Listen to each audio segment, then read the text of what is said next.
And we are back for the final part of our deep dive into Together We Stand.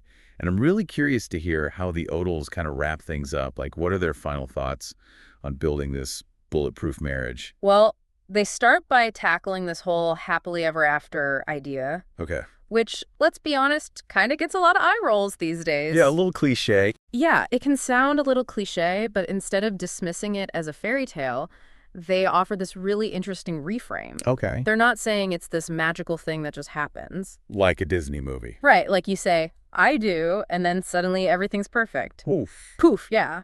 They argue that happily ever after is not some passive state you just fall into. It's something you build. Exactly, it's an active creation, something you intentionally build, Brick by brick. brick by brick, every single day. Okay, so less fairy dust, more like elbow grease. Exactly, and they offer some really tangible advice on how to do that. So what are some of their, key takeaways? Well, they talk about the importance of setting shared goals as a couple, deciding together what you want to achieve and then working together to make it happen. So you're both moving in the same direction. Exactly. And they also encourage couples to challenges not as setbacks, but as opportunities for growth. Okay, so obstacles are actually stepping stones. Yeah, I like that, stepping stones.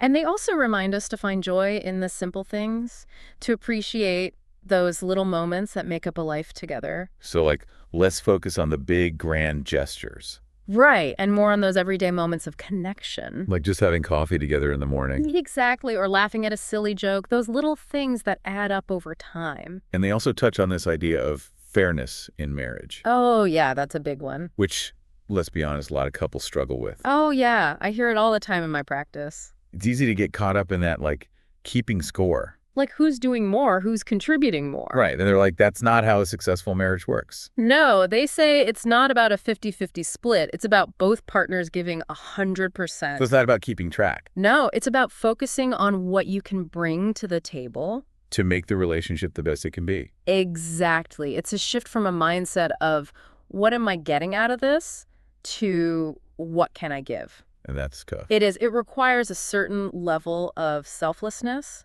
But they're saying that kind of love, that selfless love, is ultimately more rewarding Oh, absolutely. than a relationship that's based on, transactions or expectations of reciprocity. It's about recognizing that giving freely, giving generously, actually strengthens the bond between you. And they also talk about this, fear that a lot of us have of repeating the mistakes of our parents. Oh, yeah, that baggage we carry from our childhood. Right, those patterns that we saw growing up. And they acknowledge that those experiences can definitely shape our views on love and relationships. Is it better or worse? For better or worse. But they don't believe we're destined to repeat those patterns. We have a choice. We do have a choice. They encourage us to become aware of our own patterns, our own triggers, to communicate openly with our partners about our needs and fears, and to actively work to create a relationship that's healthy and fulfilling. So it's like saying, my past doesn't have to define my future. Exactly. It's about taking responsibility for our own happiness and choosing to create a different story. And they offer this beautiful image. They talk about love as a protective circle. Oh, I love that image. Something that can withstand those challenges as long as both partners are committed to nurturing it. So it's not a static thing. It's something that needs to be constantly tended to. Like a garden. Like a garden, exactly. Now, we're not always going to get it right. No, we're human. But it's about that commitment to showing up, to doing the work, to choosing each other, even when it's hard.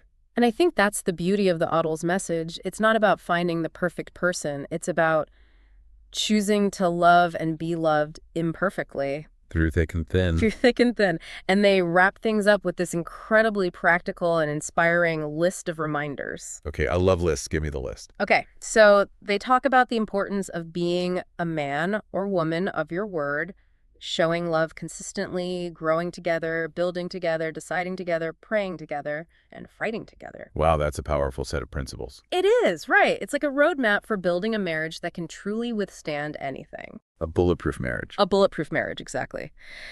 And they end with this beautiful call to action. They say, love more, laugh more, listen more, give more, be more, and in doing so, grow in love. It's simple, but so profound. It is. It's a reminder that building a strong and lasting marriage is a journey, not a destination. And it's a journey worth taking. Absolutely.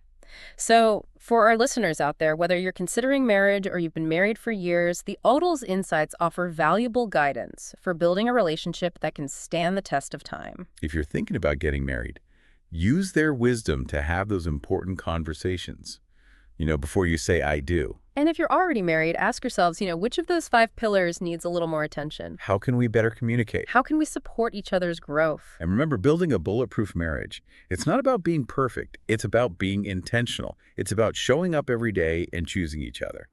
And if this deep dive has sparked your curiosity, definitely check out Together We Stand for more. It's full of great insights. It really is. Well, that wraps up our deep dive for today. We hope you found it helpful. Until next time, keep diving.